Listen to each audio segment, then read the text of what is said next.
ఒకసారి నేను నా చిన్ననాటి స్నేహితుడిని చూసినప్పుడు మీరు కొంచెం బరువు పెరిగారు అన్నాను. దానికి అతను అవును, షుగర్, గుండె సమస్యలు కూడా వస్తాయి కదా అన్నాడు. అప్పుడు నేను క్యాన్సర్ కూడా అనే మాట జోడించాను. ఆ క్షణంలో అతను మౌనంగా ఉండిపోయాడు. ఊబకాయానికి క్యాన్సర్కి సంబంధం ఉందా? ఇవాళ మనం తెలుసుకుందాం. చాలా మందిలో బరువు పెరగడానికి కారణాలు రాత్రిపూట ఆలస్యంగా తినటం, ఒత్తిడిలో చిరుతిళ్ళు తినటం, చక్కెర ఎక్కువగా ఉన్న పానీయాలు, ప్రాసెస్డ్ ఫుడ్స్, ఎక్కువసేపు కూర్చొని ఉండటం. ఇలా జరిగినప్పుడు శరీరంలో అదనపు కొవ్వు నిల్వ అవుతుంది, ముఖ్యంగా పొట్ట చుట్టూ.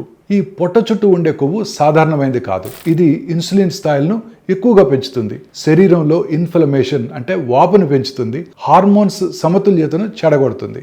ఇలాంటి పరిస్థితి సంవత్సరాల తరబడి కొనసాగినట్టయితే రొమ్ము, పేగు, కాలేయము, ప్యాంక్రియాసు, గర్భాశయ క్యాన్సర్ల ప్రమాదాన్ని గణనీయంగా పెంచుతుంది. ప్రపంచవ్యాప్తంగా ఊబకాయం కనీసం 13 రకాల క్యాన్సర్స్తో ముడిపడి ఉంది.